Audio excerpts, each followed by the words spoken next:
Buenas noches.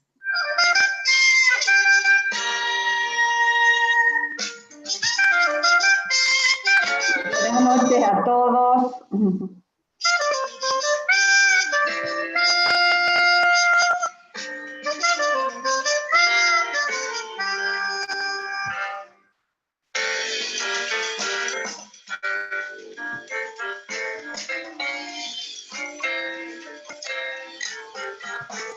Buenas noches a todos, hace bien.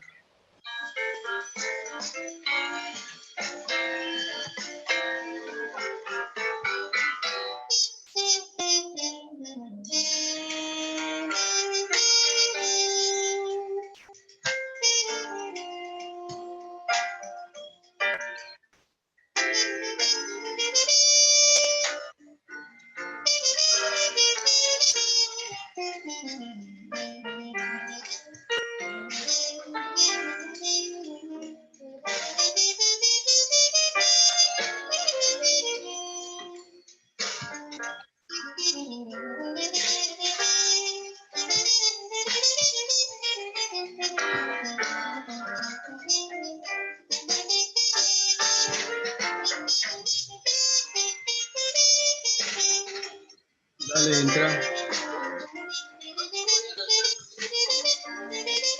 ¿Qué haces, dime?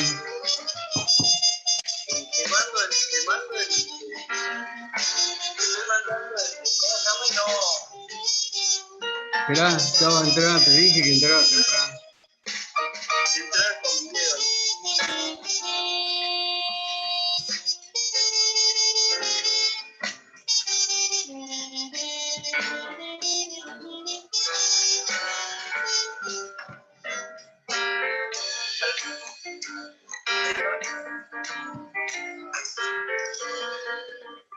¿Qué pasa?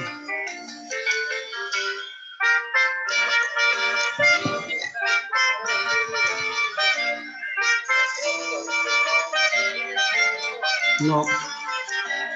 Por eso dice entrar temprano.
Mirá. Cualquier cantidad de gente. Hola, buenas noches a todos. Hola. Buenas noches. Buenas noches. Buenas noches. Hola, Hola, buenas noches. Hola, buenas Buenas noches. noches. Buenas Buenas noches. noches. Buenas noches. Buenas noches. Hola, buenas noches, ¿cómo están? Bien, gracias. Bien, gracias. Contentísima de encontrarnos. Sí, seguro. Ajá. Hola. El 4 de... Hola, buenas noches. De acá de Estal. Neuquén. Y Gerardo no está. Sí, ya está ahí arriba. Salta la linda. Nosotros de Montevideo. Buenas noches desde Tierra del Fuego. Buenas noches. Tierra del Fuego, el fin del mundo. Me mutean ellos. Qué bueno. Desapareció el muchacho. Hola, hola, buen día, buenas noches. Hola, hola, buenas noches. Hola Luis. Hola Luis, ¿cómo estás? Hola, hola, por fin, che, puedo entrar porque tuve problemas para entrar, así que bueno, ya estoy. Me asusté un poco. Buenas noches, Luis. Pensé Hola que no iba a poder Luis, entrar. ¿cómo andás?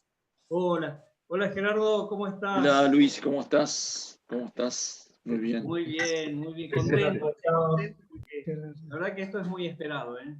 Así que siendo siendo la segunda jornada, es muy esperada. Bien, ¿querés que empecemos, Gerardo? Como vos dispongas, yo acá estoy, así que como vos dispongas, eso, ustedes. Bueno, vamos a ver qué dice el coequiper. ¿Qué decís, Pancho? Comenzamos. Bueno, vamos a esperar un minutito y saludamos un poco más y ya comenzamos. Ya empezó. ¿Eh? Bueno, Ana, ¿quiénes más están? A ver. ahí estoy viendo a Inés, mi hermana. Hola Inés. Hola, No puedo creer. Me mi alegro, me alegro. hermanita. Me alegro. Se encuentran los parientes acá. Sorelle tutte, fratelli tutti, sorelle tutte. Así que ahí estamos. No nos dijimos nada. Está muy bien. ¿Viste que tocaste volumen 0 antes? ¿Y vos por qué no apareces? Y bueno, Un poco esa es la finalidad, ¿eh? Encontrarnos. Bueno, no pensábamos que así tan... la papada de papá. Está bien.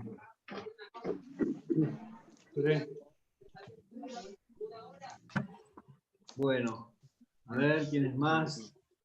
Empieza lo de eso. Bueno, ya fueron diciendo de dónde son. Sí, sí, sí. Ariel de Chaco. Ah, bien. Es de Buenos Aires, pero con el corazón salteño. Ya, Eti de Catamarca. genial. Bien. Bueno, y la vez pasada estuvimos internacionales. No sé si ahora, si esta vez también.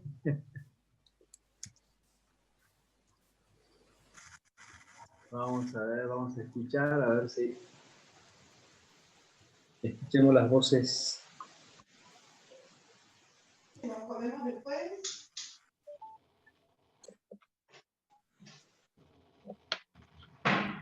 Bueno. Bien, ahora estamos tratando de conectarnos por Face también. A ver. Nelita de Gualeguaychú. Ah, genial. Hola, Nelly. No puedo conectar. A ver, a ver.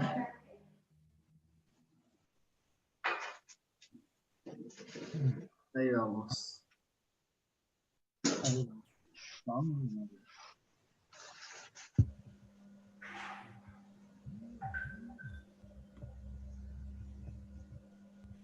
Bueno. Yo espero que mis parroquianos puedan ver. A ver.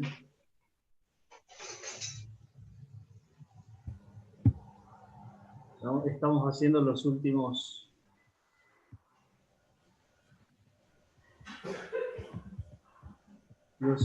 arreglos. Están ahí ajustando. Ajustando tornillos. Están ajustando.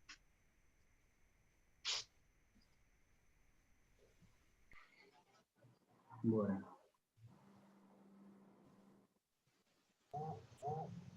Disculpen. La tecnología a veces se demora un poquito.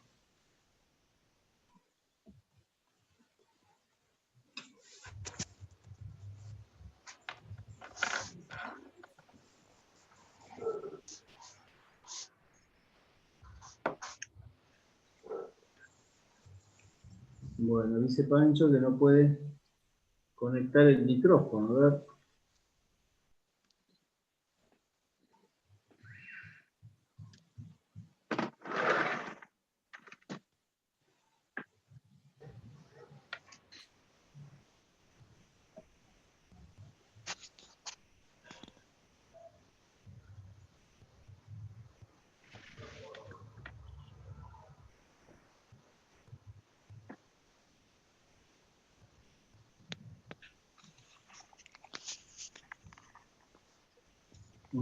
Un momentito.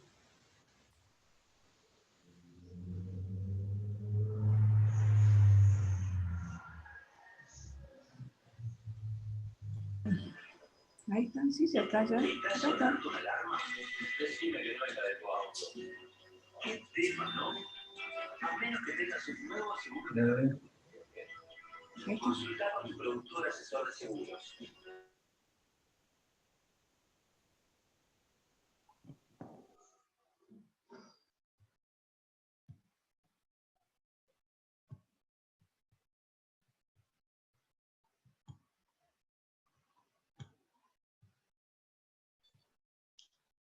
Hola, ¿listos? Luis, vamos nomás. Gerardo, ¿qué tal?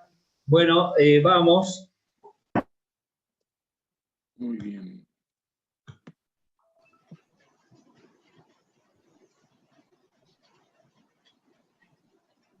Luis, estás muteado. Sí. Ahora, no sé qué pasa, se me mutea solo, ¿eh? Bien. Vamos a empezar entonces, queridos amigos, Fratelli Tutti. Hoy tenemos el gusto de estar con Gerardo Sorin, que es un sacerdote de San Isidro, de la diócesis de San Isidro. Y bueno, tengo el placer de decir que somos amigos y fuimos compañeros en el Colegio Argentino de Roma. Así que bueno, ahí hicimos buenas migas y la verdad que es un don de Dios poder contar con su amistad. Él es licenciado en Teología por la Universidad Católica Argentina, por la UCA. Es licenciado en Sagrada Escritura por el Pontificio Instituto Bíblico. Es doctor en Teología Fundamental por la Pontificia Universidad Gregoriana de Roma. Y bueno, actualmente es vicedecano y director de Maestría en Teología en la Facultad de Teología de la Universidad Católica Argentina. También enseña Teología Fundamental y Sagrada Escritura, áreas en las que también tiene publicaciones. Y es director de la Sociedad Argentina de Teología, que es la sociedad a la que estamos asociados varios salteños, entre ellos Pancho y yo. Estamos organizando este encuentro. Y bueno, vamos a dar comienzo a esta actividad como una extensión, ¿no?, de la Sociedad Argentina de Teología para Salta, para el noroeste, y bueno, para todo el mundo, digamos, porque tenemos gente de varias partes. Así que lo escuchamos a Gerardo. Hoy vemos el capítulo segundo, que es del Buen Samaritano, un extraño en el camino, se llama en la encíclica. Así que bueno, con mucho gusto te escuchamos, Gerardo, querido. Muchas gracias, Luis. Gracias a todos los que organizan esto. Gracias a los que se suman con entusiasmo para participar. Es un gusto para mí también poder ofrecer estas reflexiones, estas intuiciones, en todo caso, como para compartir con ustedes. Dado que el tiempo quisiera por lo menos aprovecharlo de la mejor manera posible, preparé, y espero que lo podamos compartir, un PowerPoint con algunas imágenes. Yo no tengo la calidad de producción de Alejandro Bertolini, que hizo una fantástica introducción la semana pasada, con un nivel de producción impresionante, pero al menos como para compartir, me parece, vamos a ver si esto funciona, y podemos compartir. Y podemos compartir. ¿Están viendo ahora? A ver si podemos ponerle bajo este formato.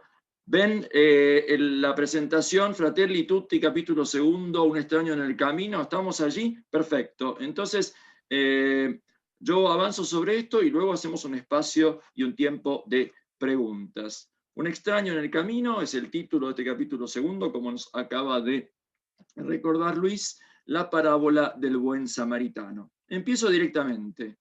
El primer texto, el primer párrafo, digamos, el número 56 del capítulo, el Papa nos dice así: en el intento de buscar una luz en medio de lo que estamos viviendo, y antes de plantear algunas líneas de acción, propongo dedicar un capítulo a una parábola, dicha por Jesucristo hace 2000 años.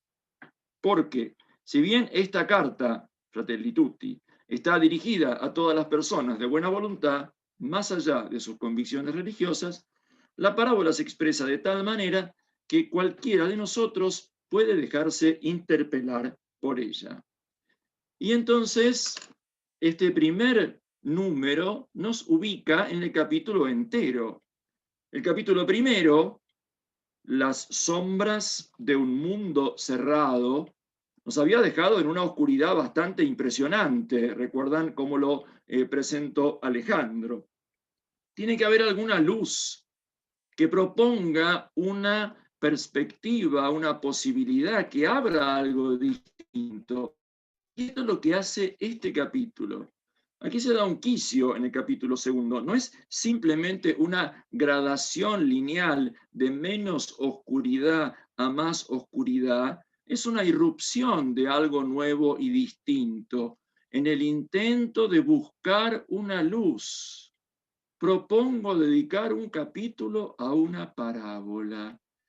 El Papa quiere encontrar en una historia simbólica, una parábola, una luz que pueda ser descubierta y entendida no solo por los creyentes en Jesús, sino por todas las personas de buena voluntad. ¿Para qué? Para que puedan dejarse interpelar, no simplemente iluminar, sino interpelar. Interpelar quiere decir apelar, quiere decir ser convocadas, quiere decir ser involucradas para transformar a partir de esa luz en medio de lo que estamos viviendo, las sombras de un mundo cerrado, un mundo distinto. Pensar y gestar un mundo abierto será el capítulo tercero.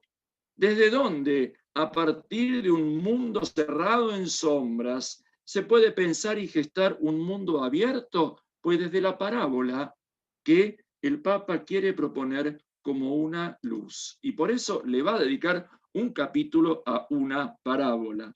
Desde aquí propongo muy brevemente un repaso de lo que el Papa Francisco ama hacer con la palabra de Dios. Él, en la escritura, que medita asiduamente como buen jesuita y que comparte generosamente como buen pastor, utiliza dos modos habituales distintos de trabajar con la Biblia.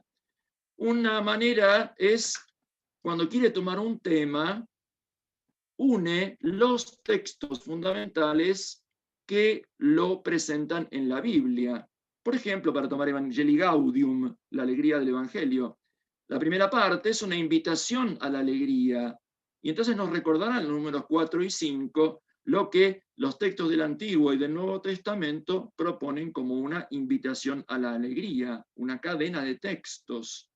O bien, cuando más adelante propone escuchar el clamor de los pobres como Dios lo escucha, en los números 187 a 194, propone nuevamente una serie de textos, sobre todo de los profetas, pero también de los salmos, y de la ley y del Nuevo Testamento, donde el clamor de los pobres es escuchado por Dios, y por lo tanto escucharlo con Él nos abre al corazón de Dios. Presentar los textos sobre un tema. Pero él tiene otro modo que le gusta mucho y que lo ha desarrollado, que es tomar un texto fundamental en el cual él piensa que se concentra un tema y comentarlo, dedicándole un capítulo. Lo ha hecho en Amoris Laetitia, todo un capítulo, el cuarto, con un comentario precioso al himno de la caridad de 1 Corintios 13. Si la han leído, recordarán cada una de las características del amor con un comentario y una aplicación al amor matrimonial. Ha repetido este procedimiento en Gaudete et Exsultate sobre la santidad en el mundo contemporáneo, comentando en un capítulo entero las bienaventuranzas, una por una. Bienaventurados, bienaventurados, bienaventurados. El capítulo se llama A la luz del Maestro. Y ahora, en Fratelli Tutti, va a dedicar todo el capítulo segundo a comentar la parábola del buen samaritano, en este texto que ha querido llamar Un extraño en el camino.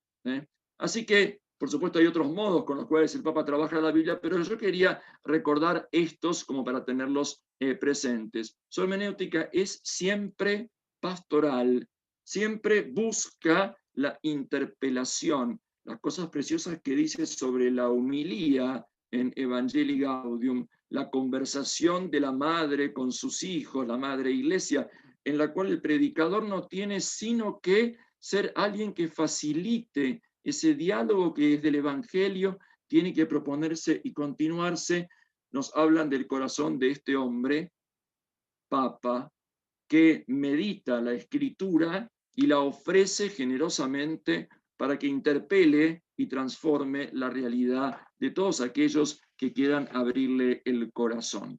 Vamos entonces al tema, la parábola del buen samaritano o la historia del samaritano que eligió como motivo para trabajar aquí, está en la línea del Concilio Vaticano II. Y entonces el número 56, del cual cité el segundo párrafo, empezó diciendo así: todo lo que mencioné en el capítulo anterior, capítulo primero, es más que una aséptica descripción de la realidad, ya que los gozos y las esperanzas, las tristezas y las angustias de los hombres de nuestro tiempo, sobre todo de los pobres y de cuantos sufren, son a la vez gozos y esperanzas, tristezas y angustias de los discípulos de Cristo.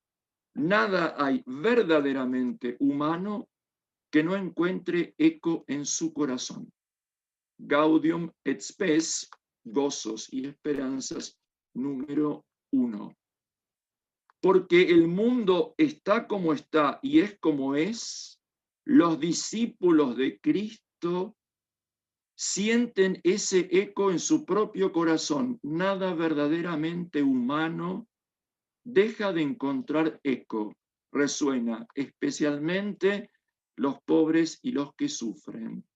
Desde este lugar, entonces, el concilio en su constitución pastoral, Francisco, heredero intérprete del concilio, va a proponer esta parábola. Y por eso quiero ir a los dos grandes papas santos que uno convocó e inauguró y el otro acompañó y clausuró el Concilio Vaticano II. Siempre el tema es la parábola. Espero que estén todavía allí. Vamos entonces.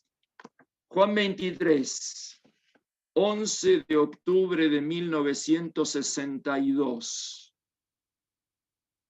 Se alegra la Madre Iglesia. Así se llama su discurso en latín, Gaudet Mater Ecclesia, y allí dice, resumiendo, hay errores, siempre hubo, y hay también hoy.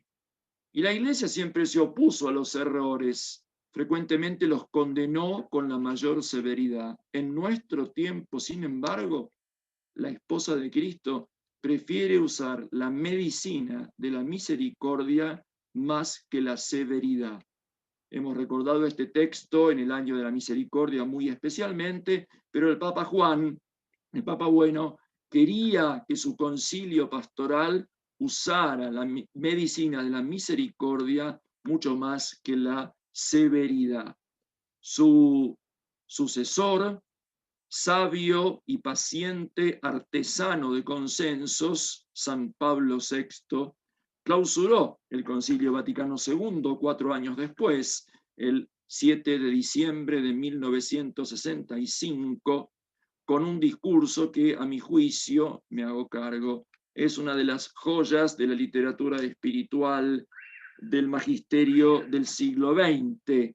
Y quiero leerles un fragmento que, aunque sea un poco largo, vale la pena volver a escuchar. El discurso se llama El valor religioso del concilio y se los propongo.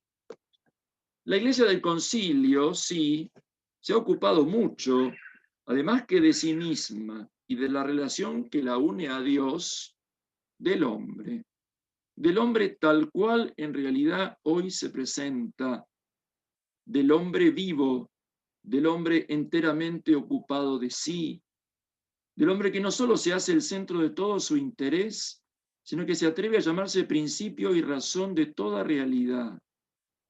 Todo el hombre fenoménico, es decir, cubierto con las vestiduras de sus innumerables apariencias, se ha levantado.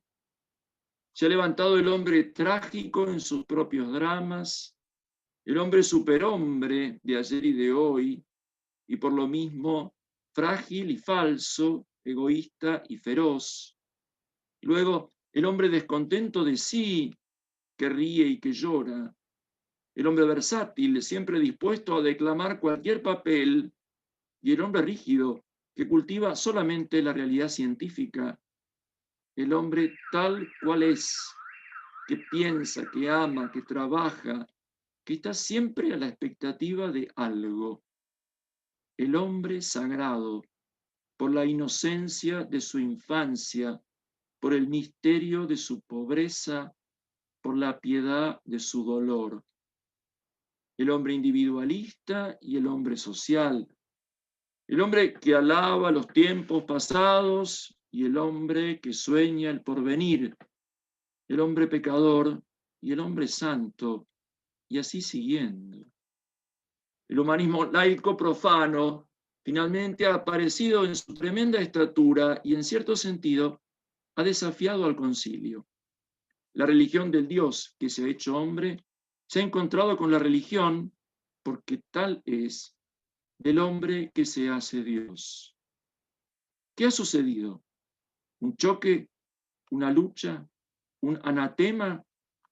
Podía ser, pero no ha sucedido. La antigua historia del samaritano ha sido el paradigma de la espiritualidad del concilio. Una simpatía inmensa lo ha invadido todo. El descubrimiento de las necesidades humanas, que tanto mayores son cuanto mayor se hace el Hijo de la Tierra, ha absorbido la atención de nuestro sínodo.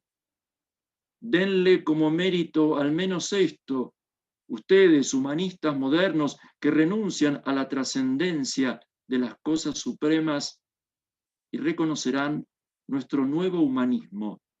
También nosotros, más que todos, somos los cultores del hombre. ¿Cómo venimos hasta acá? Precioso el texto de Pablo VI, ¿verdad? La historia del samaritano es el paradigma de la espiritualidad del concilio. Vamos entonces a la historia del samaritano. Vamos a leer el texto, tal como en una traducción intenta ser bastante fiel al original que tenemos escrito en griego. Esto ustedes ya lo saben. Voy a ir simplemente glosándolo y luego tomaré algo de lo que el Papa propone como comentario o interpretación suya. ¿De acuerdo? No voy a repetir lo que el texto dice porque ustedes ya lo tienen, simplemente avanzo. Así que si están conmigo, avanzamos, ¿verdad? Estamos Sí, en el capítulo 10, versículo 25. Jesús está, recordemos, dirigiéndose hacia Jerusalén. Allí se sabe que va a tener que entregarse por amor hasta el final, y en el camino, él va enseñando. Pues bien, he aquí, en ese camino, que un cierto intérprete de la ley se levantó, probándolo, diciendo: Maestro, habiendo hecho qué, heredaré la vida eterna. Un cierto intérprete de la ley, nomikos, es la palabra en griego, es decir, es un experto en la Torá. La Torá es la instrucción, la palabra que Dios le ha dado a su pueblo para que viva. Y se levanta y le hace a Jesús una pregunta para ponerlo a prueba. ¿Qué tipo de prueba es esta? Hay que esperar que se manifieste, pero lo cierto es que hay una intención de testear de verificar. Maestro, que un intérprete de la ley le diga a Jesús maestro, cuando Jesús no fue a ninguna escuela, ni tiene ningún título dado por ningún rabino, puede sonar un poco irónico, ¿verdad? Él es un maestro de la ley. La gente a Jesús le dice maestro porque es alguien que le enseña a vivir, como nosotros decimos maestro de modo popular. Pero Jesús no tiene título dado por ninguna academia. Y entonces le pregunta, habiendo hecho que heredaré la vida eterna. Esto supone un poquitito de trasfondo.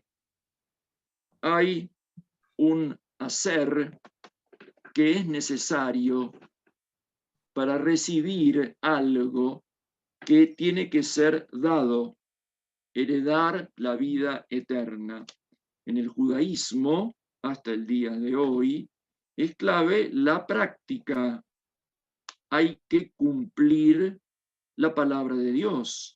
Hay que realizar sus mandamientos. Eso es ser justo para participar de la bendición, para experimentar la paz. ¿Qué hay que hacer?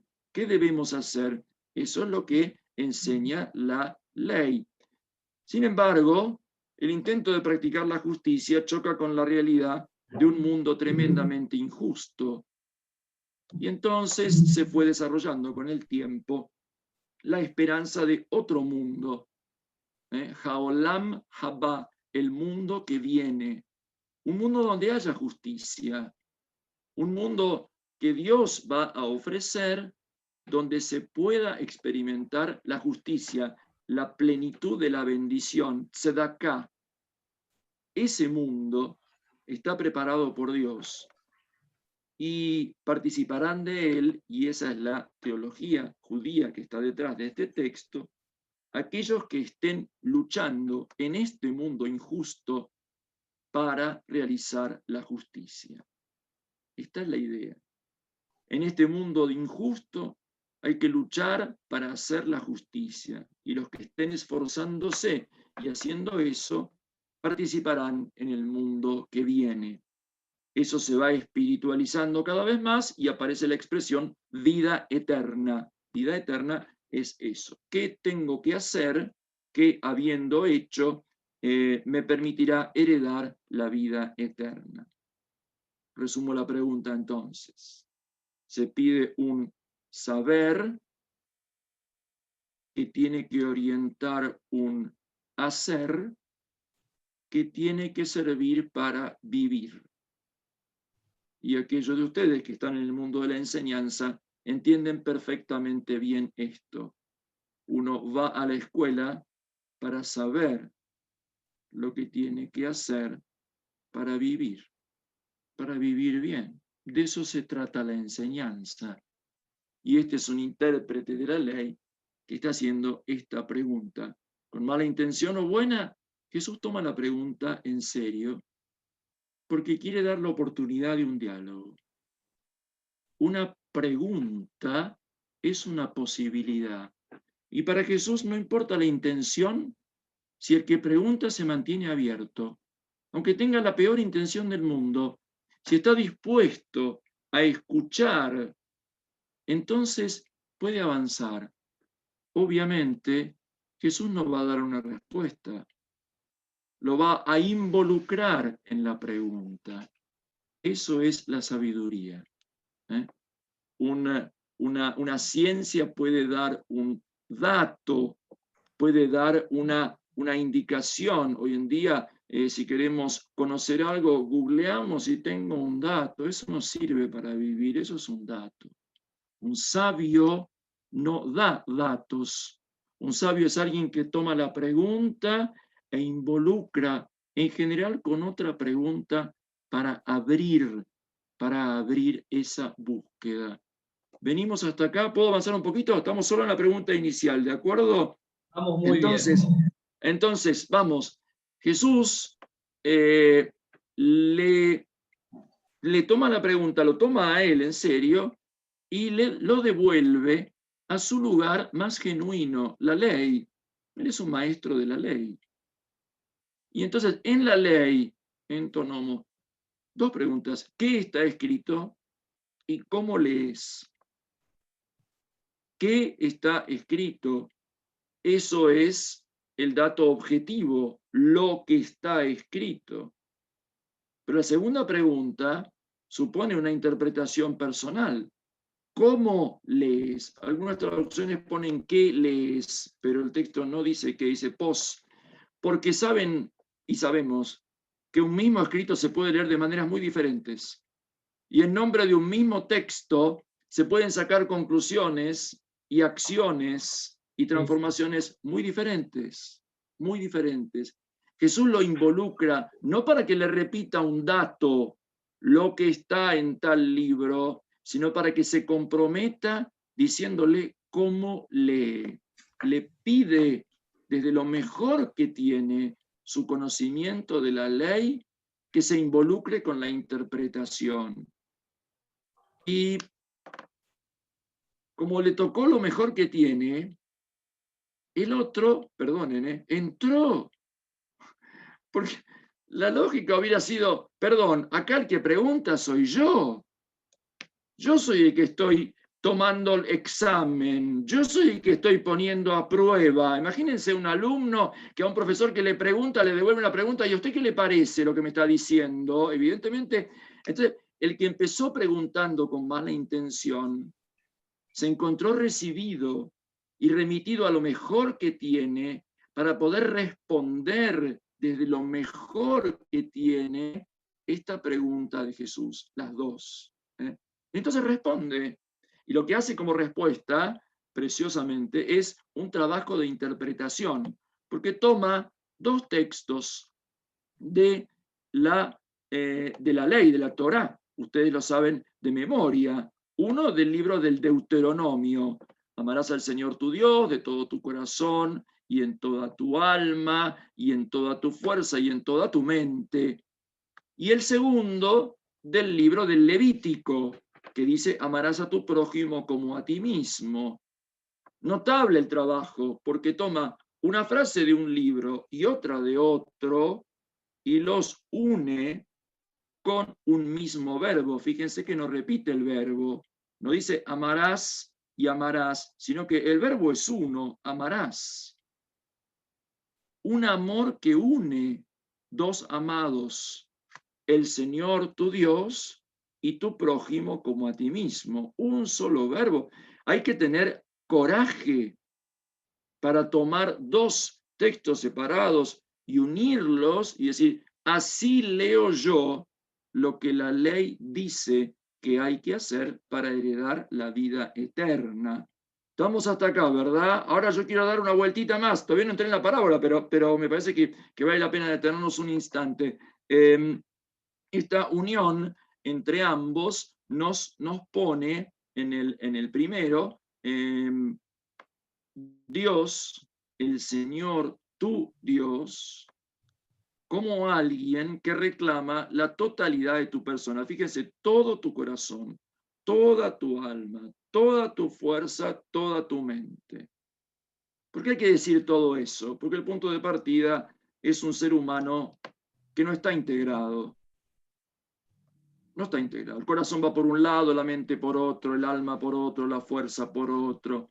Son maneras de ver lo humano, pero separadas. Y ni siquiera cada uno está entero. El corazón no está entero, el alma no está entera, la fuerza tampoco. Entonces, ¿qué es lo que unifica? Unifica la humanidad. El amor a Dios. Y esfuerzo con ayuda. El verbo, amarás, no está en imperativo. El imperativo sería ama, ¿verdad? En buen español. No está en infinitivo, amar. Está en futuro. Entonces, cuando vos lees ese texto, escuchás a alguien que te habla y te promete en un futuro que en algún momento vas a ser capaz de amar. Esa palabra de la ley abre a un futuro de amor. Amarás, eso es futuro. Aunque tenga fuerza de imperativo, la forma es un futuro y por eso es una promesa.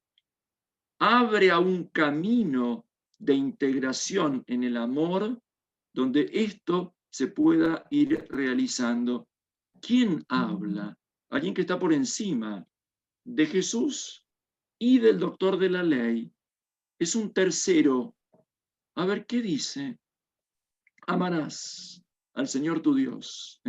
Alguien te habla, te promete y desde allí espera tu respuesta. Bueno, muy bien. Esto es lo que el hombre entendió. Y entonces Jesús le dice, ¿respondiste correctamente? Ahora es Jesús el que juzga la respuesta, es el que efectivamente es un maestro. Respondiste correctamente, pero eso es solo el saber. Y el saber no alcanza. Hay que hacer para vivir. Respondiste correctamente. Ahora hay que hacerlo. Haz esto. Imperativo. Haz esto. Consecuencia, vivirás. Futuro. Muy bien, terminó el diálogo inicial. Terminó el diálogo inicial. A ver, ¿cómo venimos? Primer momento. Diálogo, diálogo con mala intención inicial o por lo menos intención de prueba y primer momento de interpelación. El diálogo entre los dos se abre con la referencia a la ley y la ley habla para abrir un saber que lleva a un hacer que garantizará como promesa de la misma ley, Dios detrás de la ley, un vivir. Bien, ¿podemos dar el segundo paso? Ahora, porque el hombre evidentemente a partir de ahí no se quedó tranquilo. Uno diría, bueno, muy bien, si ya sabía la respuesta a la pregunta, ¿para qué preguntaste? Porque eso fue lo que acaba de ponerse en evidencia. Jesús le dijo, bueno, a ver, vos qué decís, yo digo esto, muy bien, respondiste correctamente, ya está, eso es lo que preguntaste. ¿Qué había que hacer? Hay que hacer esto, andá y hacelo, listo. Entonces el hombre ha quedado como expuesto y entonces seguimos, ¿están todavía ahí como para seguir un rato? Vamos entonces, vamos, seguimos, Para rato, Gerardo. vamos ahí, vamos, ahí vamos, seguimos con el texto. Entonces, el hombre, vamos a ver si estoy bien acá y puedo avanzar. Entonces, sí, queriendo justificarse a sí mismo, justificar la pregunta porque había quedado mal parado o sigue teniendo mala intención. El texto ya no dice que tiene mala intención. Quizá lo que esté buscando es un camino de justicia, que es lo que el judaísmo como tal proponía. Y entonces le pregunta a Jesús, ¿y quién es mi prójimo? Tomando la última frase que él mismo dijo. O sea, ¿a quién tengo que amar? Si la ley me dice que tengo que amar al prójimo, ¿quién es mi prójimo? Es la pregunta. ¿A quién tengo que amar? ¿Quién es mi prójimo? ¿Mi familia? ¿Mi clan? ¿Mi tribu? El forastero que hace 2 generaciones vive con nosotros, ¿es mi prójimo? El que está del otro lado del río, Jordán, por ejemplo, ¿es mi prójimo? El que no cree en mi Dios, ¿es mi prójimo? Este es el debate, el trasfondo de esta pregunta. Prójimo es fundamentalmente próximo, pero ¿cuánto de proximidad? ¿Hasta dónde tengo que amar? ¿Cuál sería el límite que me dijera, de ahí en adelante ya no estás obligado? Entonces, por supuesto, Jesús no le va a dar una respuesta. Lo vuelve a implicar. Entonces vuelve a proponer una instancia tercera, no una palabra que Jesús dice, sino, en este caso, la parábola, un relato que va a volver a tocar algo genuino que el hombre tiene, que es la capacidad de discernir. Vamos a la lectura. Cierto hombre bajaba de Jerusalén a Jericó y cayó en manos de ladrones, los cuales después de despojarlo y de darle golpes se fueron, dejándolo medio muerto. Por casualidad, cierto sacerdote bajaba por aquel camino y viéndolo pasó por el otro lado. Del mismo modo, también un levita, llegado al lugar y viéndolo, pasó por el otro lado. Pero cierto samaritano que iba de viaje llegó a donde él, y viéndolo se conmovió, y acercándose vendó sus heridas, derramando aceite y vino, poniéndolo sobre su propia montura, lo llevó a una posada y lo cuidó. El día siguiente, sacando 2 denarios, se los dio al posadero y dijo: cuídalo, y lo que gastes de más, yo cuando regrese te lo pagaré. Muy bien.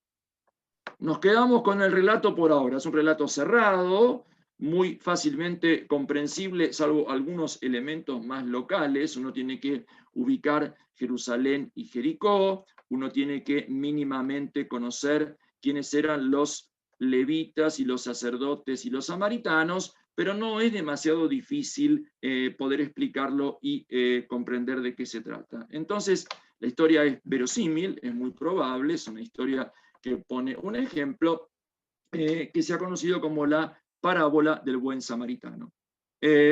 Retomo el texto. Noten lo que subrayé, son los personajes. Un hombre, ladrones, un sacerdote, un levita, un samaritano y un posadero. Todos estos personajes del relato parabólico tienen una función, tienen alguna manera de estar delimitados. ¿Qué hacen los ladrones en función del camino? Y evidentemente se aprovechan de los que pasan por el camino y, aquí los tenemos, ejercen una violencia que empieza con el despojo, primero sacarle todo, o sea que es una violencia que aprovecha, y después una violencia gratuita, porque después que le sacaron todo, encima lo muelen a golpes. O sea, es violencia sobre violencia, dejándolo medio muerto. Gemizané en griego, medio muerto, es una palabra rarísima, Homero la usa una vez, y uno se pregunta, ¿qué quiere decir medio muerto? ¿Está vivo? ¿Está muerto? Me acuerdo que esto explicándose alguna vez a chico, me decían, no, es que está en coma. Bueno, ya tenemos variantes, pero ¿qué es estar medio muerto? Bueno, el punto es que en el relato como tal, uno no sabe si está vivo o si está muerto. Y eso hace a la decisión que hay que tomar. Porque si se sabe que está muerto, se actúa de una forma, y si se sabe que está vivo, de otra. Está en el límite, está desnudo, apaleado y en el límite de la vida. En un proceso que dejado llevaría a la muerte. La definición está en términos de la vida. Ahí están los ladrones. ¿Qué pasa entonces? Aparecen otros 2, sacerdote y levita. Personajes definidos socialmente, digamos así, en el otro extremo de la categoría social. Son gente prestigiosa, gente religiosa, gente asociada al servicio del culto. Es razonable que estén por ese lugar porque el culto se centraba en Jerusalén. Lo cierto es que están bien delimitados. ¿Qué hacen estos 2? Lo leemos. Están por casualidad. Empezamos con el sacerdote.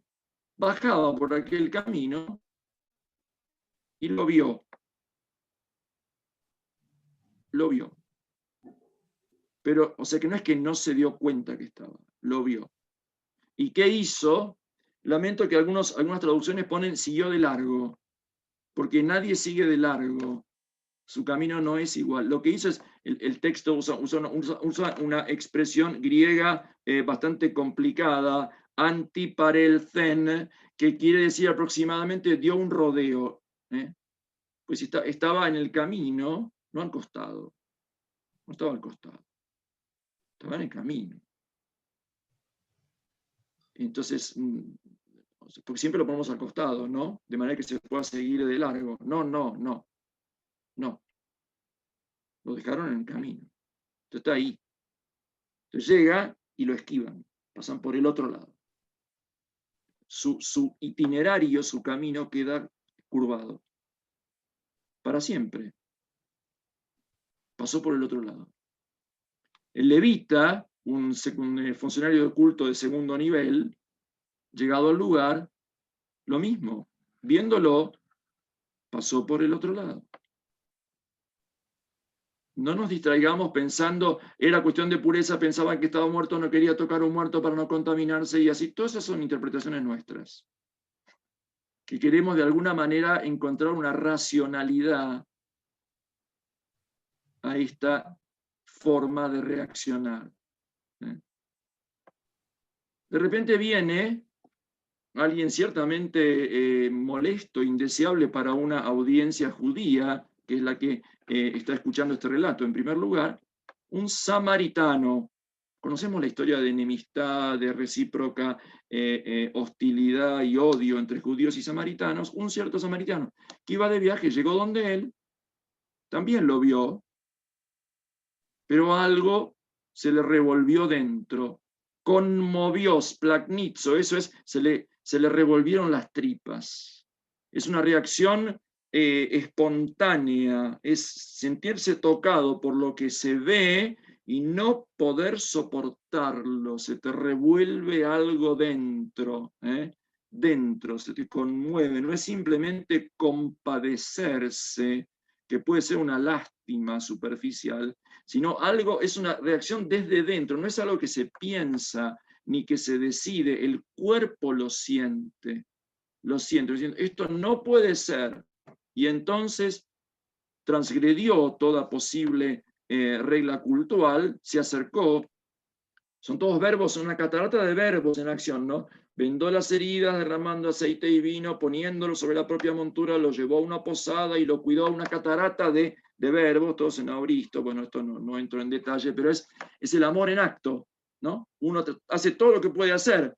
El aceite suaviza, el vino, de modo vinagre, puede ser aséptico, las heridas como hemorragia, cortan la hemorragia. Yo soy capellán de Scouts y tengo un pañuelo. El pañuelo Scout originariamente es para primeros auxilios, es para hacer un torniquete que corte una hemorragia. De ahí viene el sentido originario. O sea, sabía lo que tenía, lo puso, y puso su propia montura. No era un pobre, era alguien que venía con una montura y lo cuidó toda la noche. Y al día siguiente buscó al posadero y le pagó para que lo cuide, por plata, pero para que lo cuide, porque él no puede quedarse a cuidarlo eternamente generando dependencia, y le promete que va a volver, porque seguramente va a gastarle más. Estos son los personajes de la parábola. Los ladrones, el sacerdote, el levita, el samaritano, el posadero. Todos ubicados socialmente, religiosamente, cultualmente, excepto uno, un hombre, del cual el texto no dice absolutamente nada. No sabemos si era rico o pobre, bueno o malo, judío o pagano, agradecido o ingrato. Nada, no sabemos nada.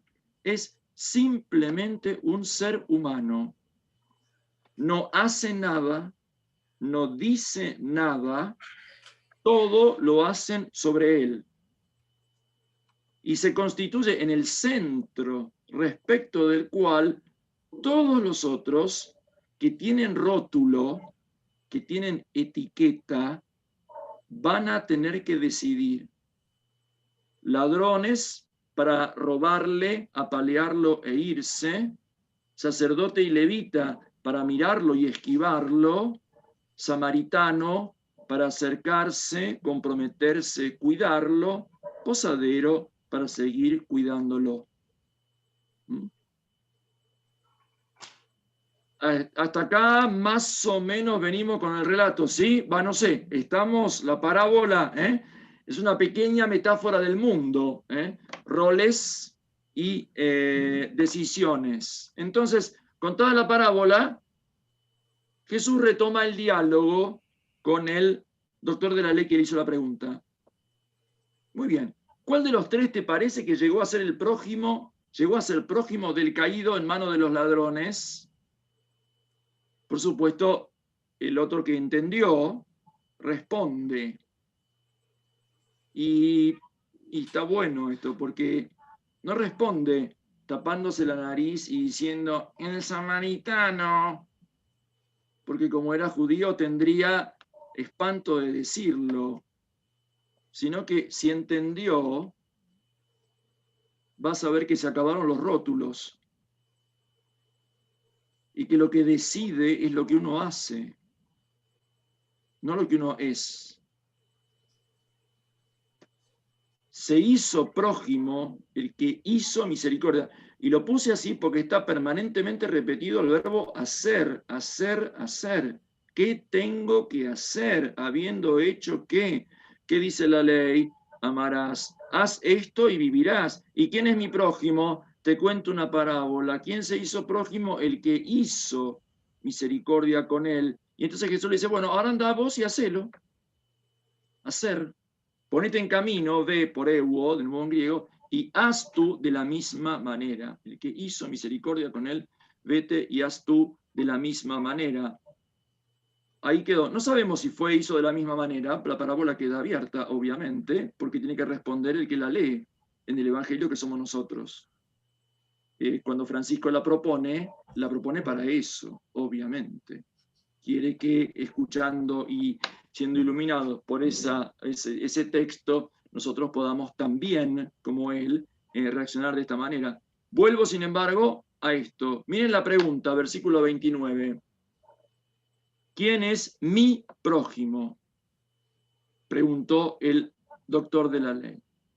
Por lo tanto, yo estoy en el centro, el prójimo está en relación conmigo, y te pregunto, ¿qué radio de círculo de proximidad me vas a señalar como límite? Yo estoy en el centro, hay gente alrededor.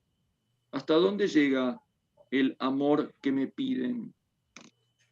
Miren la respuesta de Jesús, que es la pregunta. ¿Cuál de los tres te parece que llegó a ser prójimo del caído? Entonces corrió el centro. El punto de referencia ya no soy yo. El punto de referencia es el otro. Es el medio muerto, del cual yo tengo que llegar a hacerme prójimo. No se trata de quién es mi prójimo, sino de a quién yo me aproximo. El descentramiento que provoca esta parábola es una revolución de la religión y del mundo. Y del mundo. No puedo estar preguntándome yo por lo que tengo que hacer yo para heredar la vida eterna yo, sino mirar y dejarme conmover por lo que están medio muertos en el camino. Porque cuando esa conmoción actúa, yo me muevo y doy vida a otro. Miren cómo termina el relato. Vete y haz tú de la misma manera. Se acabó el vivirás. No te preocupes. Preocúpate de que está medio muerto y por añadidura vas a vivir. Se ha producido un radical descentramiento en la mirada, en la perspectiva. Miren un detalle de la maestría narrativa de Lucas, ¿no? El sacerdote pasaba por el camino, ahí estaba el medio muerto.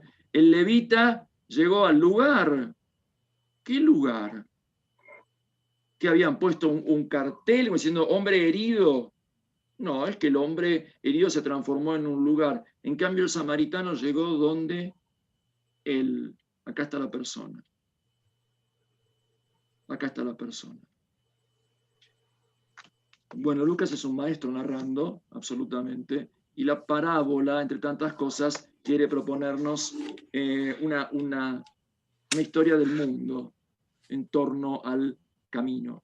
¿Estamos hasta acá? ¿Tenemos un rato más todavía o no? ¿Sí? ¿Vamos hasta acá? Entonces, lectura de la historia del buen samaritano. De hecho, tanta influencia tuvo este texto que cambió la opinión de los samaritanos. Los samaritanos eran odiados. Decirle a alguien samaritano es un insulto. En la época de Jesús se lo dicen a Jesús para insultarlo. Y nosotros cantamos, queremos ser una iglesia samaritana. ¿Qué transformó el sentido de la palabra samaritano? Esta parábola. Porque una parábola es capaz de transformar una vida, es capaz de transformar una mirada.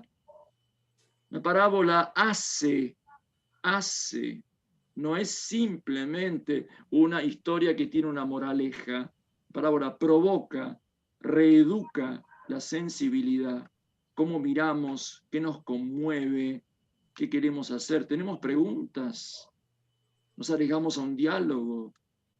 ¿Vamos a buscar lo que tenemos que saber para poder hacerlo y desde allí dar vida más que preocuparnos por vivir? Bien, tengo que avanzar un poquito más todavía porque por ahora me quedé con el texto de la parábola, ¿sí? Entonces vuelvo a compartir, estamos todavía, volvemos allí y entonces la parábola, muy bien. La parábola, a ver si estamos acá, es una historia entera. Entonces, la interpretación es muy rápidamente alegórica. Jesús es el buen samaritano, el hombre es el ser humano caído, y la posada es la iglesia. Entonces, bueno, desde los primeros padres, esta parábola es interpretada en clave teológica, en clave cristológica. Acá les propongo una secuencia muy sencilla. Esto está tratado del Codex Purpúreos. Después le preguntan a Luis qué es el Codex Purpúreos. Yo se los dejo ahí.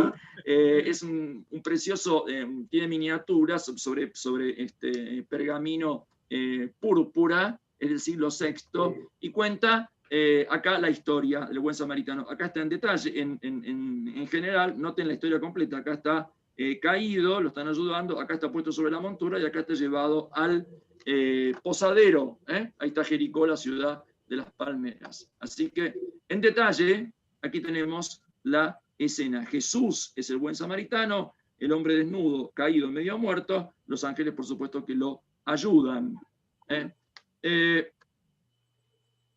Catedral de Saint-Étienne, Bourges, Francia, siglo XIII.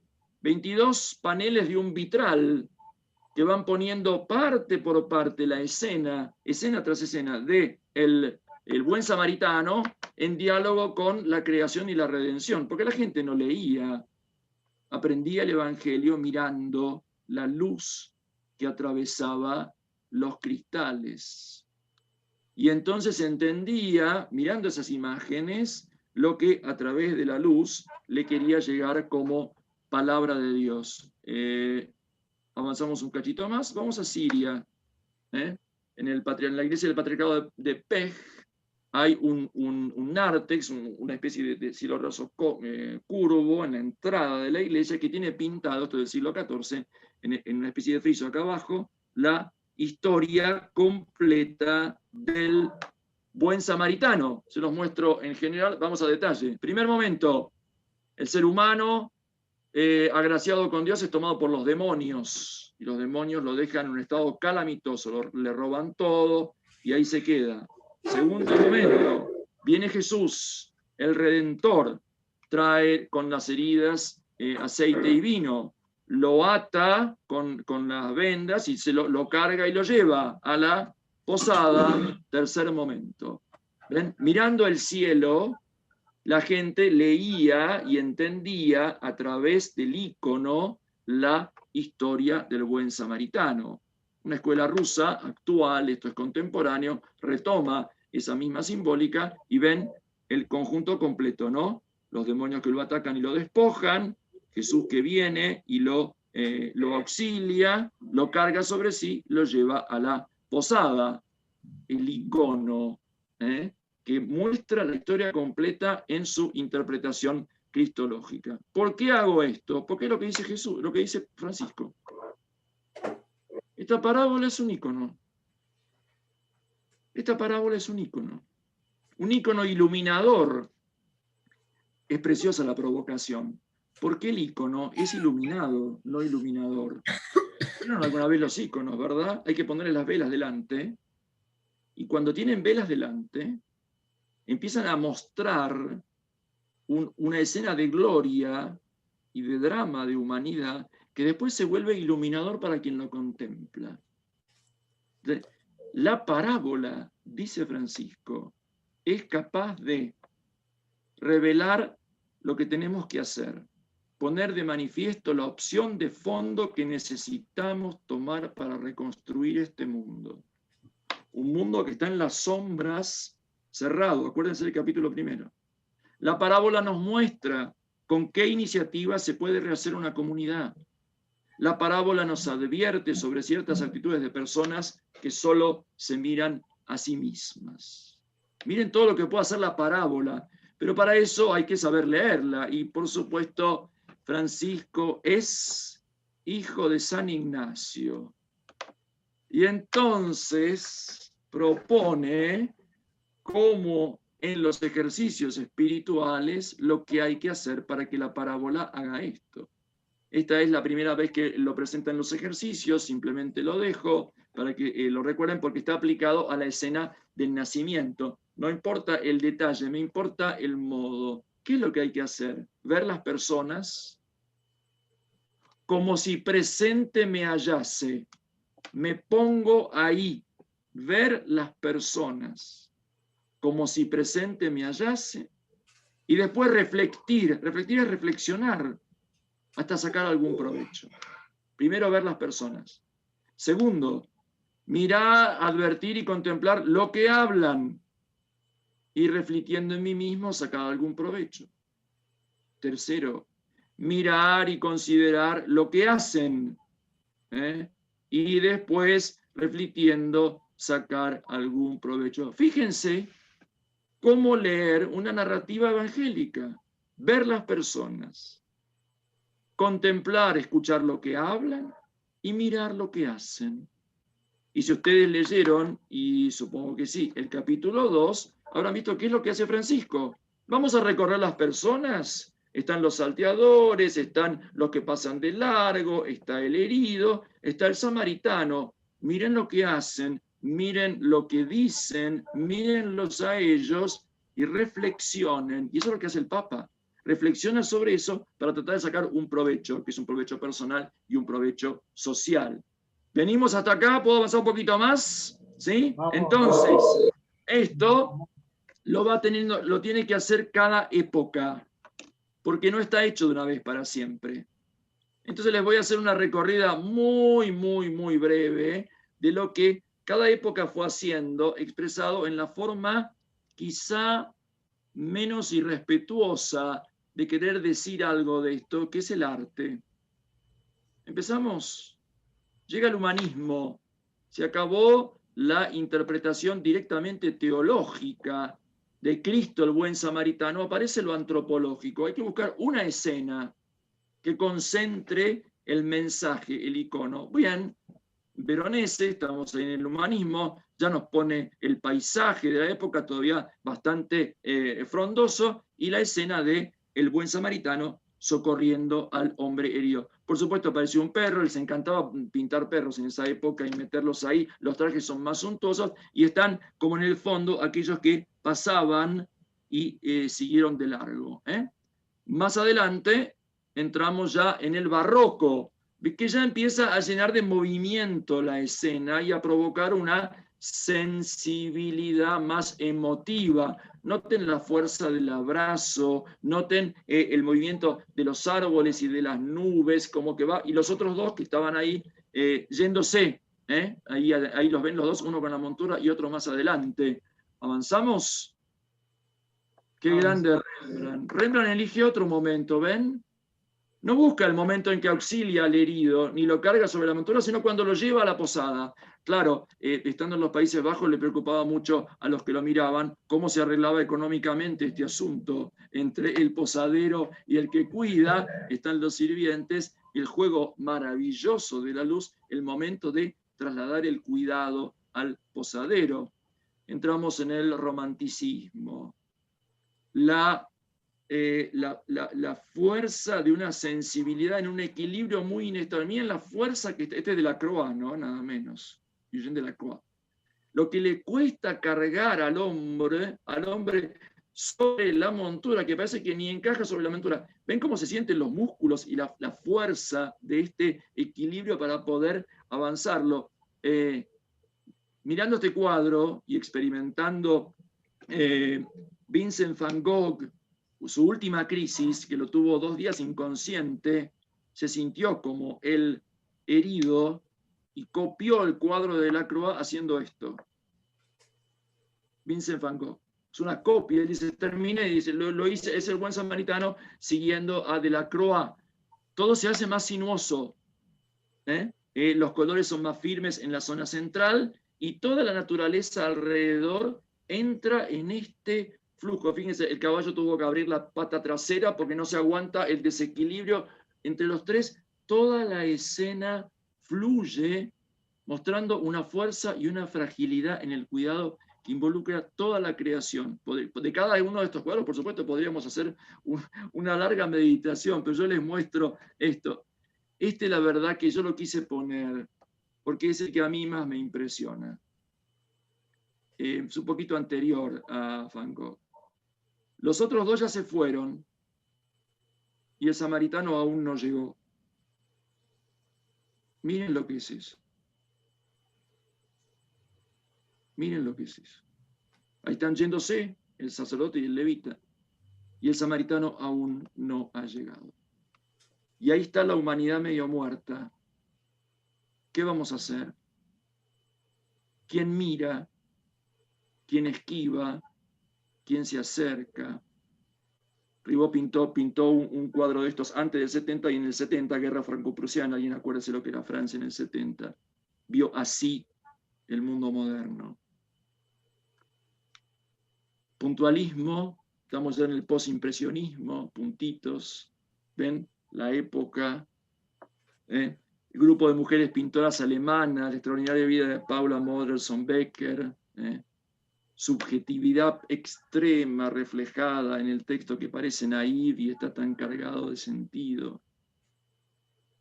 Margetson, dice el Papa, ¿con quién te identificas?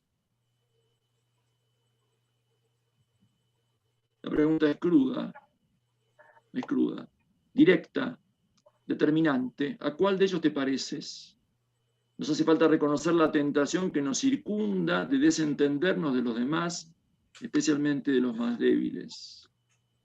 Aquí tenemos una actualización, España contemporánea. Hoy cada vez hay más heridos. La inclusión o exclusión de la persona que sufre al costado del camino define todos los proyectos económicos, políticos, sociales y religiosos. El texto es impresionante, porque ese es el criterio para todos los proyectos, no solo para la conversión personal. La inclusión o exclusión de la persona que sufre al costado del camino define todos los proyectos económicos, políticos, sociales y religiosos. Cada día enfrentamos la opción de ser buenos samaritanos o indiferentes viajantes que pasan de largo. Y si extendemos la mirada a la totalidad de nuestra historia, todos somos o hemos sido como estos personajes, todos.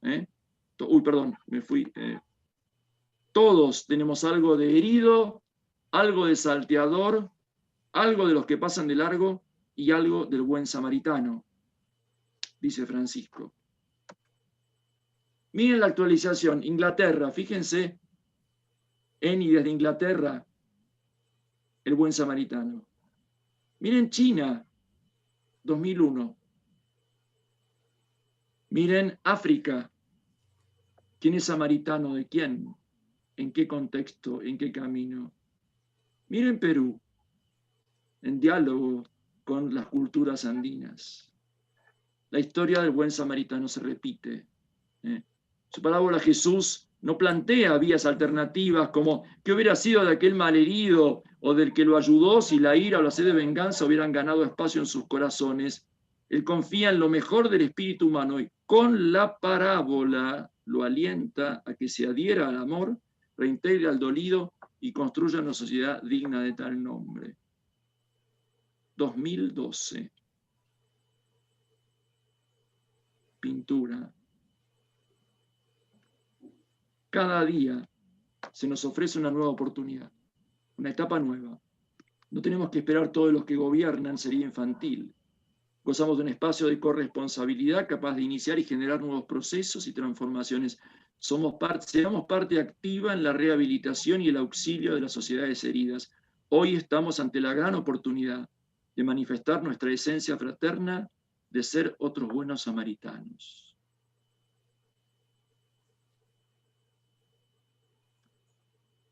Es posible comenzar de abajo y de a uno.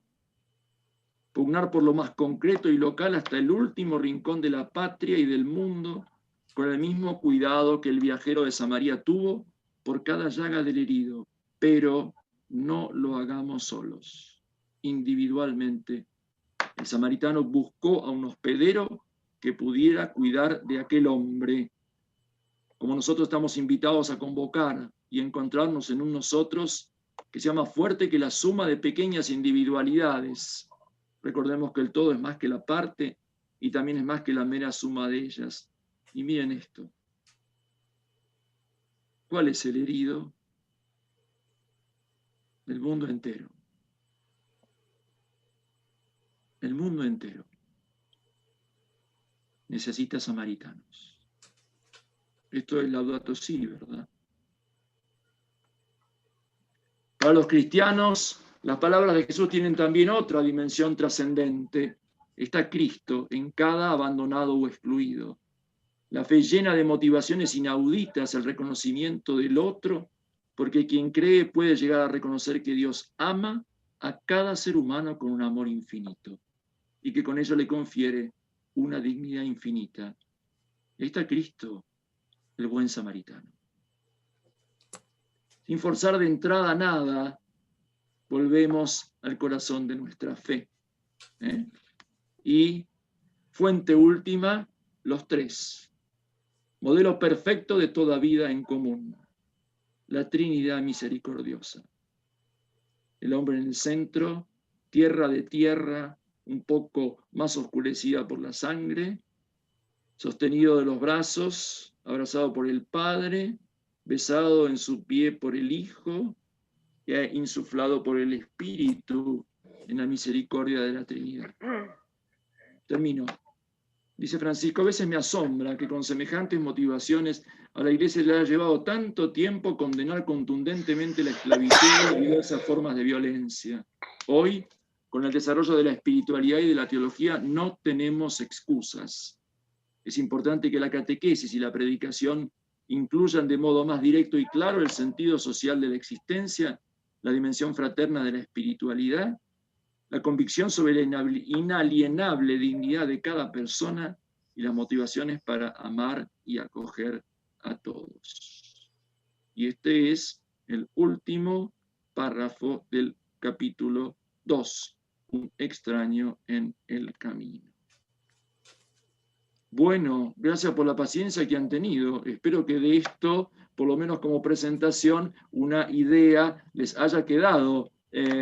No sé cómo estamos de tiempo, supongo que quizá unos minutos para alguna pregunta o comentario o algo así, estoy disponible. Lo que sea.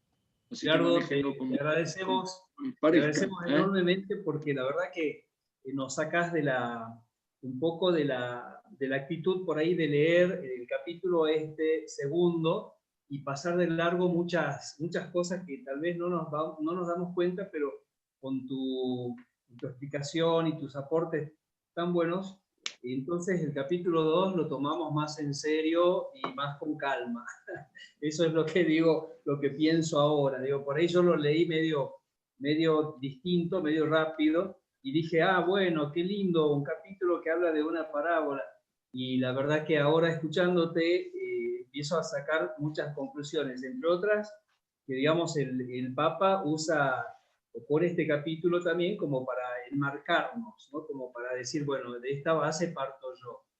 Y me parece que también el Papa se desliga un poquito de las interpretaciones tradicionales y va más a lo pastoral y a lo actual, ¿no? de esta parábola, porque hay ciertas cosas que tal vez no habla, no muchas, pero por ejemplo, tengo entendido que el tema de donde dice después lo cargó sobre su propia cabalgadura tiene un significado importante. Eso, digamos, no lo he visto que esté, pero me parece genial esa parte, digamos, todo lo que dice el capítulo 2 ahora, me parece que hay que tomarlo en serio y sentarse y hacer una lectura concienzuda. Bueno, con esto damos apertura a las preguntas. Pancho, no sé si alguien ya tenés alguna pregunta detectada.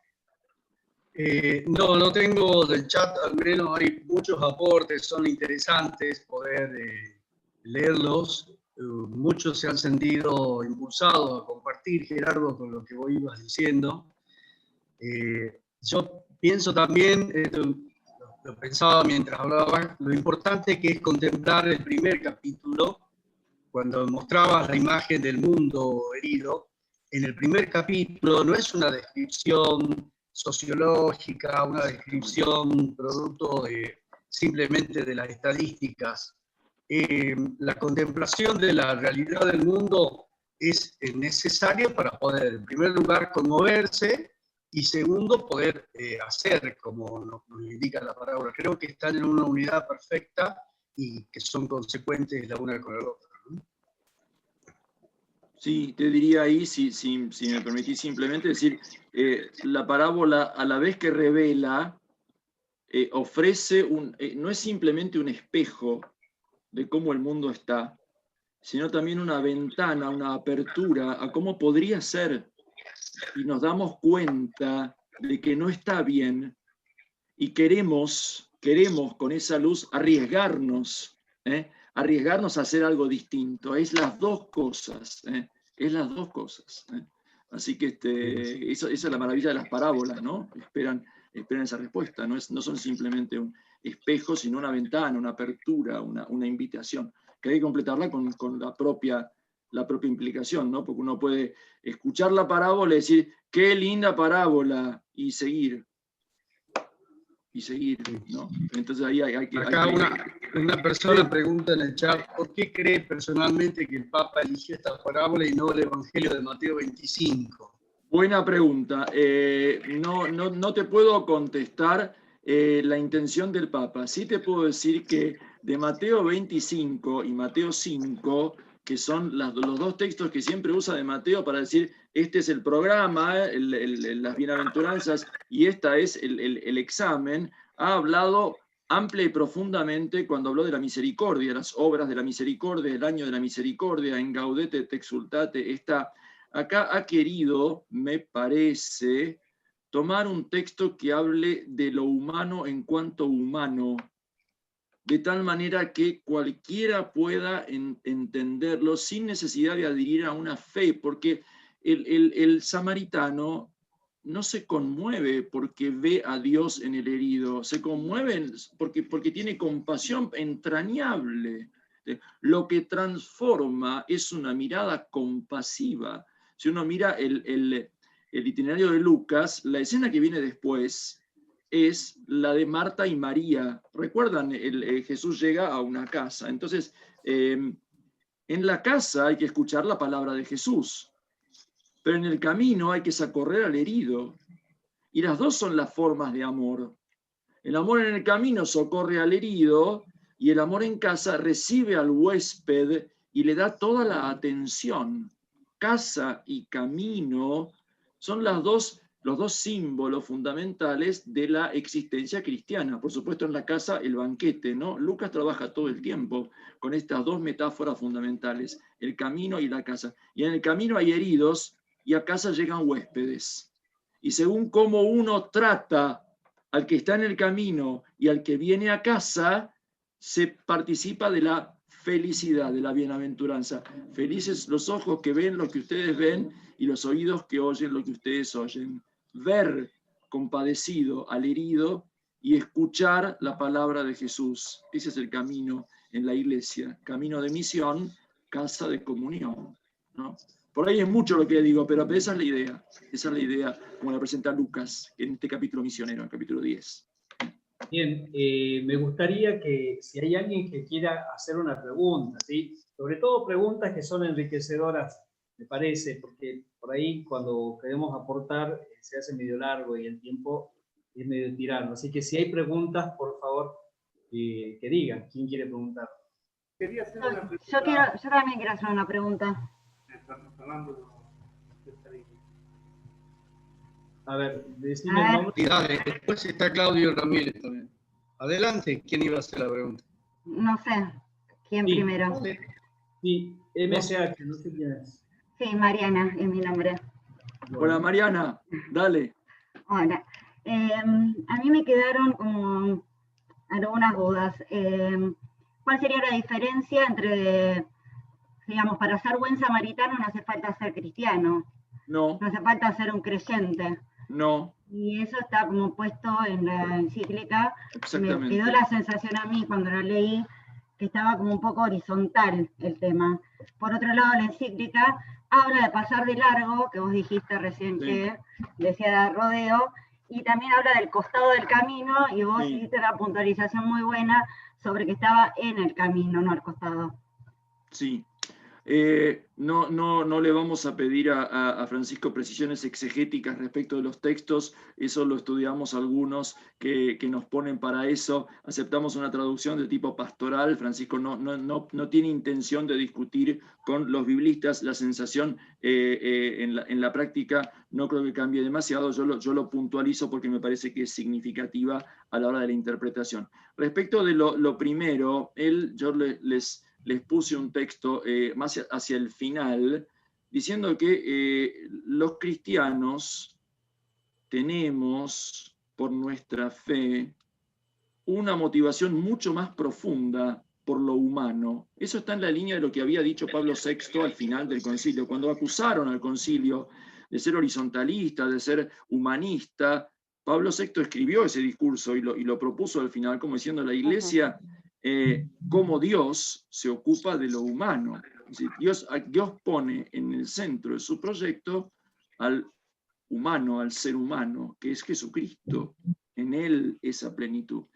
Quien cree en Jesucristo llega a niveles de hondura, de humanidad, que profundizan y comprometen mucho más, porque no es simplemente alguien que es de mi misma especie, sino que es alguien infinitamente amado por Dios, redimido por la sangre de Cristo y santificado por el Espíritu, aunque no pueda todavía haber llegado a esa participación plena que se da misteriosamente cuando y cómo solo Dios sabe.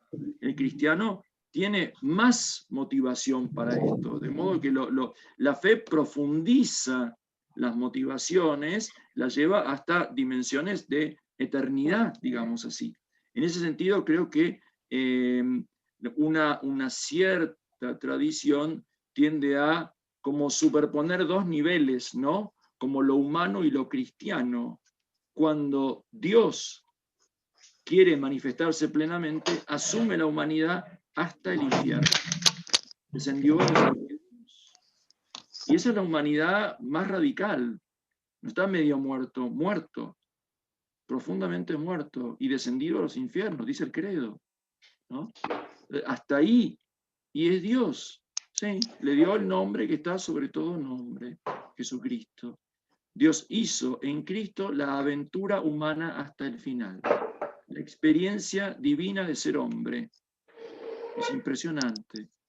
Pero ese es el fundamento cristocéntrico. Y como por supuesto esto es trinitario, desde allí encontramos la más profunda posibilidad y el más grande desafío para la comunión. Esto lo explicó Alejandro la vez pasada, ¿se acuerdan? La cruz entre el otro y yo, es un extraño, y la Trinidad como patria, como seno de una comunión siempre posible, más fuerte que la división. Así que creo que por ahí, esto que decía el Papa, somos cuidadores de lo humano por Jesús, porque Dios es el cuidador de lo humano, fundamentalmente. Perdón por lo largo, pero me parece que era interesante compartirlo. Gracias, Gerardo. Se entiende perfecto. ¿Alguien más que quiera preguntar, por favor? Claudio Ramírez parece que levantó la bien. mano. A ver, Claudio. Hola, Gerardo. Hola, Claudio, ¿cómo estás? Hola. Bien, bien. Primero agradecerte. Me gustó mucho tu exposición. Me abrió varias preguntas, también interrogantes, ¿no? Pero un interrogante particular que quiero compartirlo con vos y con todos es sobre esta disposición que pones vos de cómo cambiar el centro, ¿no? No solo centro-periferia, que había hablado Bertolini la vez pasada, sino también un cambio del centro. Y ese cambio del centro implica este movimiento, no un hacia, sino un desde, ¿no?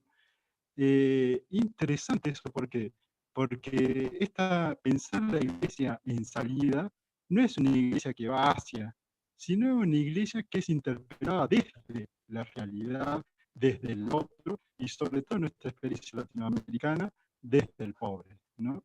Este cambio, quería preguntarte, este cambio de centralidad hacia ese desde, ¿cómo modifica, digamos, las relaciones eclesiales y nuestra propuesta pastorales?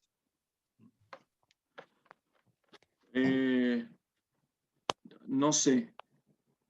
Sí sé que lo nuevo supone que nadie desde donde está ya salvado. Ningún lugar es lugar ya de salvación. Porque la salvación es un éxodo, es una salida. Entonces todos tenemos que corrernos de nuestro lugar para encontrarnos en un lugar que ya no es ni tuyo ni mío, sino nuevo. Dios salió de sí, buscando al ser humano que sale de sí, y se encuentran dos que se buscan. Es decir, el ser humano es un buscador nato. Dios nos dio la capacidad de preguntar y de buscar y de buscar y de buscar, y seguimos buscando hasta el final. Somos navegantes buscadores, nos pasamos buscando todo, del GPS, todo es permanente búsqueda. Y Dios no se cansa de buscarnos a nosotros. Entonces, buscando somos encontrados. Buscando somos... ¿Dónde? En algo que es nuevo, que no es ni tuyo ni mío, y generó algo que ya no es mi lugar ni el tuyo, y es algo realmente nuevo que no sabemos qué forma tiene. Yo te podría poner el ejemplo de lo que pasó en esta pandemia con las misas que yo celebré por Facebook durante 6 meses. Estuve diciendo, el Señor esté con ustedes, y no me contestaba nadie. Solo delante de un rectángulo negro. Y entonces decía, ¿habrá alguien ahí? ¿Tendrá sentido lo que yo estoy haciendo? ¿Valdrá la pena? Bueno, la gente me fue mostrando después que sí valía la pena, que sí estaban ellos, me lo mandaban por chat, eso. Y yo me quedé pensando, la fe es a veces así. Te pone una pared negra adelante, vos hablás, no te contestan. Y vos te preguntás, ¿hay alguien? ¿Vale la pena? No sé si les pasó, a mí a veces me pasa. Entonces, salto confiando y después, en un lugar de resurrección, uno dice, ahora sí, ahora entiendo, y entiendo que no podía entender. No se podía entender. Entiendo que no podía entender. Y esto es lo que tiene que hacer el Espíritu Santo, no nosotros. Porque Jesús es obra del Espíritu Santo, y la Pascua es obra del Espíritu Santo, y la Iglesia es obra del Espíritu Santo. La tiene que sacar, como en los Hechos de los Apóstoles. Uno tiene que dejarse empujar, y eso es muy difícil, porque hay que soltar el ancla y abrir las velas y no saber a dónde. Y eso da mucho miedo, mucho miedo. Bueno, nada, ya está. Gracias, Bueno, Gerardo. listo. Bueno, Gracias, Gerardo. Muchas gracias a ustedes por la paciencia. Lean, va a ser bien esto. Pinten su propio cuadro, hagan su Genial. propio dibujo. Júntense y que yo pueda poner, la próxima charla que dé, pueda poner el samaritano de Salta, lo pueda poner ahí en este mundo, porque eso es que la parábola, porque el arte, artesanos de paz, es artistas de paz. También el arte puede crear también mundo nuevo y posibilidades. Humaniza. El arte humaniza. Vamos. Bueno, gracias. Bueno, muchas gracias, Gerardo. Gracias. Que anden muy bien. Que anden muy bien. Nos vemos. Nos vemos. Padre, gracias. Chao, chao, chao, chao. Adiós, muchas gracias. Muchas gracias. Buenas noches. Adiós, muchas gracias. Gracias. Gracias a ustedes. Hasta el martes. Nos esperamos el próximo martes entonces. Sí. A la misma hora en el mismo canal, ¿sí? Ya. Muchas gracias. Muchas gracias. Gracias. A ustedes. Chao, Angie. Chao, chao, Adri. Recuerden que